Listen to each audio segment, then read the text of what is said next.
Welcome to another episode of the Meal Prep Monday podcast. I'm your host and founder of Prep Dish, Allison Schaaf.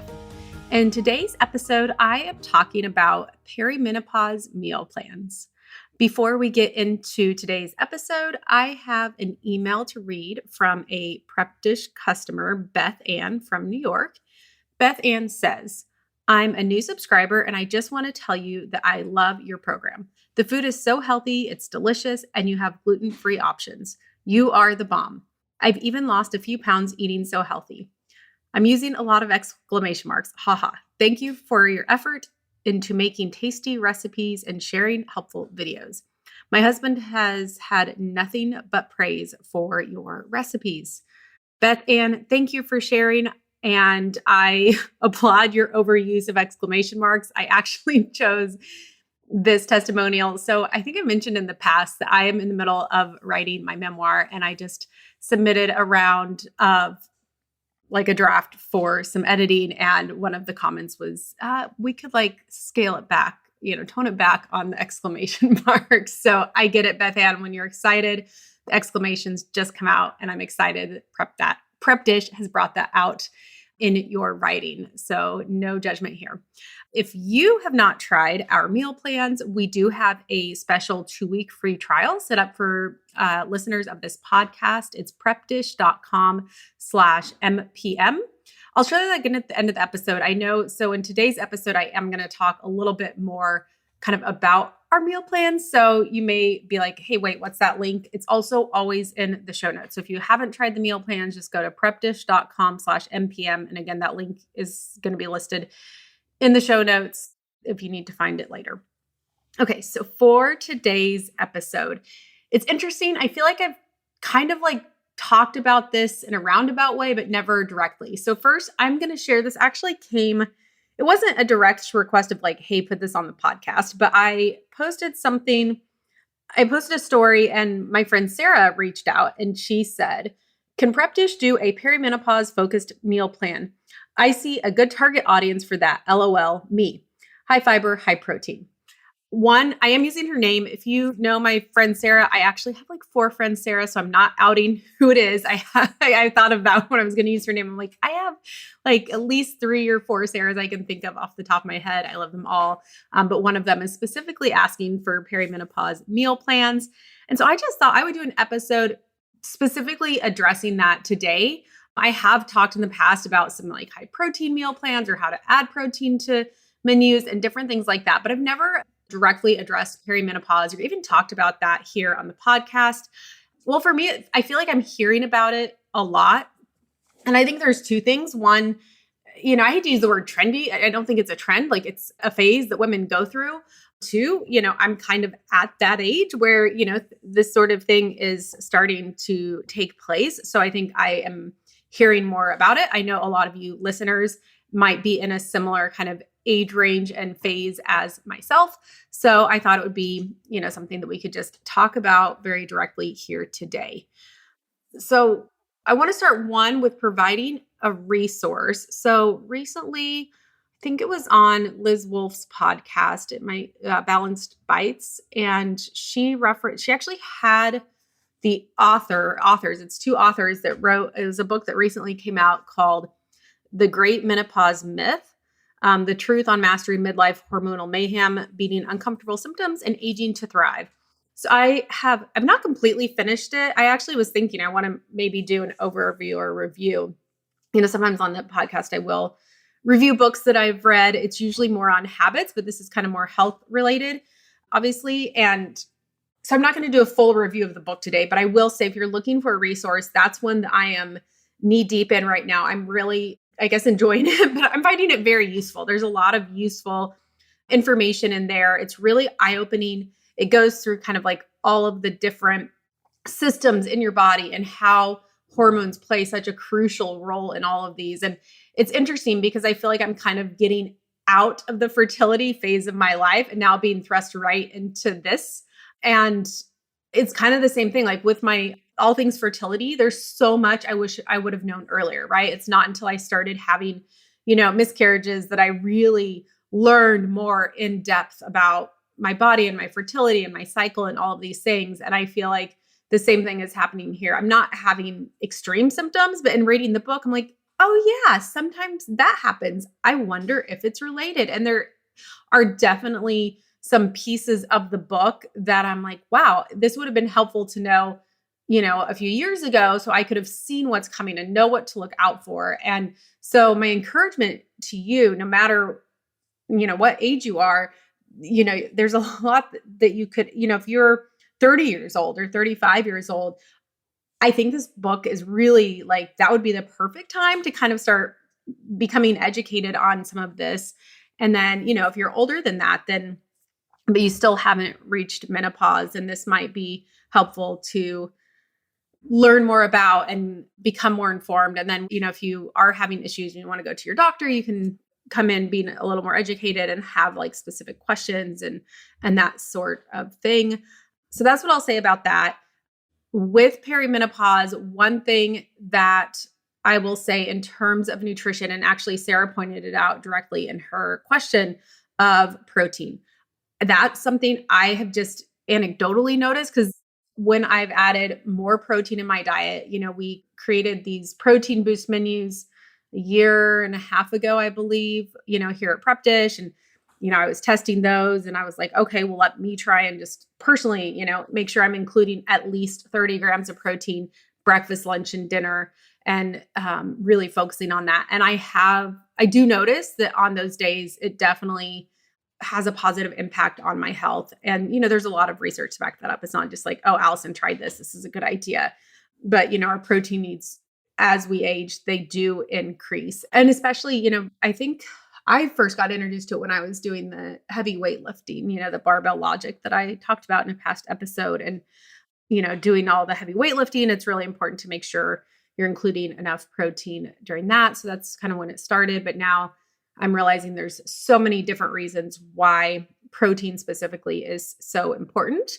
And then in terms of Prep Dish creating a quote unquote perimenopause meal plan, well, I guess my answer to you, Sarah, is we have them. I guess maybe it's a marketing issue, because I could totally call them the perimenopause meal plan. And maybe that's the right move. I don't know. I would need to consult with someone on some marketing advice. Right now, we call them, honestly, a few of our meal plans would be a great fit for perimenopause. The ones specifically I would recommend are the super fast meal plans, because those we are now specifically creating them to make sure they have 30 grams of protein per serving. And they do have, so it's the super fast meal plans are 5 like dinners. I always say dinners, but they could be lunches too. It's 5 meals. And one of them is always a vegetarian one. So the vegetarian one, we do provide the option for making it a quote unquote, it's the protein boost option. That usually means, adding some sort of animal protein. So, that's kind of up to the user to decide if they want to do one vegetarian meal and just have it be like slightly lower protein, or if you really want to get 30 grams of protein at each meal, we give you the option for that. So those are now designed specifically to make sure that there is 30 grams of protein at each meal. And then the other thing I want to touch on those. So those are great, quote unquote, perimenopause meal plans. Even our paleo, in doing all of this, we've gone back and really looked kind of in hindsight, okay, how well do our meal plans already fit into this? And the answer is, pretty darn well. And I think a lot of times, once you kind of become familiar with what 30 grams of protein looks like, even if they don't quite hit it, it's easy to kind of make a few little tweaks to get there. But, most of our paleo dishes also hit the 30 gram mark. Even the gluten-free meal plans, the keto ones, or their low carb ones are all pretty good with protein. The other thing I always say is yes, we give you, okay, here's how much, ground meat you buy, and then you can kind of decide the portion that you serve yourself, right? So part of it's just in that and figuring out what that amount of protein looks like and making sure, that your portion looks okay. Really, those meal plans would all, I think, fit. The other big piece though is breakfast. So breakfast is the meal where I found it's almost the most important meal to get protein. And I don't know if it's because the other meals, especially dinner, more naturally have high protein, but I also think there's something to starting the day. And this was in one of the interviews I did in January or February. You can go back. I did some interviews. I did one with Laura Ligos, I think, and she talked a lot about this. But like, if you start out your day with enough protein, it kind of sets the stage for like your blood sugar and, all of these levels being a little more like being more consistent. And then throughout the day, you're not having these crazy spikes. And then it's kind of like setting the stage for the rest of the day to go more smoothly and just basically setting yourself up for success by having enough protein at breakfast. So breakfast is one to really focus on. I've done multiple episodes on this over the past kind of 1 or 2 years. So you can go back and look at those. For me personally, it's meant finding, sometimes at breakfast, incorporating actual animal protein, like incorporating either sausage, bacon, a lot of times just ground meat with seasoning, right? Like some sort of ground meat, adding that. I found that for me, the easiest way to get to 30 grams is doing a combination of meat and eggs. Eggs, I think it's 6 grams per egg. So even 3 eggs get you to 18 grams. And, any more than that, like I can do 2 to 3 eggs. And I find that if I pair them with some sort of meat or sausage, then I can get to the 30 grams, but doing just meat or just eggs, it's a little trickier. And then, sometimes I will do things like add in some collagen or protein powder to my tea or something like that. But I also find the benefit for me of protein is like actual chewing of food. So like just a high protein smoothie. Yeah, some days that works, but for me, I find it's not quite the same, even though it is technically like hitting that mark of protein. So something to consider there. But yes, so if you're wanting looping it back to the perimenopause meal plan, the other thing I would say to focus on is making sure you're getting enough protein at breakfast. I find that's kind of like the place to focus in on. And once you can hit there, the other places are a little easier to fill in and hit that mark. But breakfast is the one that needs to be a lot more intentional. If you are a Prep Dish premium subscriber, or if you're signing up for the free trial, go for the premium subscription. And when you do that, when you log in, I was going to actually walk you through this just in case. When you go to the meal plans, you scroll down and there's a section called bonuses. And if you go to bonus handouts, in that section, we have a lot of bonus handouts, but then also we have all of our challenges archived there as well. And this past May, we did a protein workshop where we had, I think it was 3 weeks of high protein meal plans that included a breakfast option.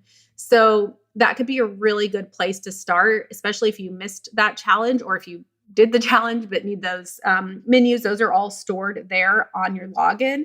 And those are great menus. And if you sign up for the free trial, you'll have access to the login. So you can do the free trial and get these meal plans. And those 3 weeks would be a good place to start to just get a feel for, okay, what does it look like to have 30 grams of protein, breakfast, lunch, and dinner? And again, we don't call them our perimenopause meal plans, but we could, right? So maybe I'll update it, and instead of protein meal plans, I'll say perimenopause meal plans. But just know that that's where I would recommend starting. So those are already there. I'm not going to go and recreate something that's already created there that fits in. And I found that's true with a lot of our meal plans of like, well, do we call it the diabetic plan because it's good for this, or we do have an autoimmune protocol, but then once you do, that's a shorter, like I think 4 or 5 week thing. And then after that, like, the paleo plan can be really good for a lot of autoimmune conditions, but we don't call it the autoimmune condition plan. So a lot of it's more in this, there's all these tweaks that we can make. And it is kind of like a marketing thing, right? Like, do we call it, our super fast plans? Yeah, we call them that because they're super fast in terms of, yes, they can get on the table quickly. The prep should take, about an hour of your time each week. That being said, there's a lot of, health benefits to these plans. Like it's still, eating whole, real foods. It's proteins, vegetables, really tasty and delicious. So there's a lot of different terms that we could use to describe them other than super fast. And, that's something we talk about a lot here at Prep Dish is like, okay, well, how do we, frame these, or what do we call them? But to me, I think the most important thing is just getting your hands on the meal plans, trying them out, seeing what you think of them, seeing really how you feel, right? Like, eat this way for a few weeks, see how it changes your dinner time, how you feel, all of those types of things. That's more important than what I call them, like what sort of label I slap on them, because that could, change depending on what the trend of the day is. But at the end of the day, we've been doing these meal plans for, gosh, I think 12 years now, and they haven't changed that much. Like, they're still the same, like we follow the same principles of, what we see as quote unquote, like healthy eating. And the terms may change slightly, but the actual food, and I don't know, I don't want to say rules, but the values that we follow here of choosing real food and things that taste good and foods that are nourishing and in season, a lot of that hasn't changed. So, okay, I'm going off on a tangent now. I'm going to loop it back in. I thought this was going to be just a short and sweet episode, and now I've rambled and got on my soapbox. But I guess just to tie this up, if you are looking for perimenopause meal plans, we have those. They're not called that. I would recommend starting with Super Fast, but if you're signing up for the free trial, look at all of them and see. Maybe try out, a few different ones during those 2-week, that 2-week time period to see how those fit with you and your goals. And if you are a premium subscriber, go back and look at those protein meal plans from the May 2024 challenge. Those are a great place to start if you're looking specifically for perimenopause help.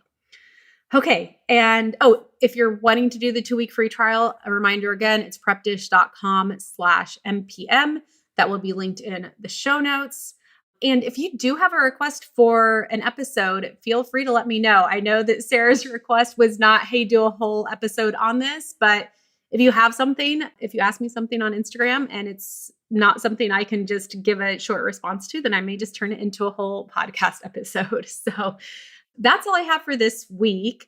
I will be back again next Monday with another episode.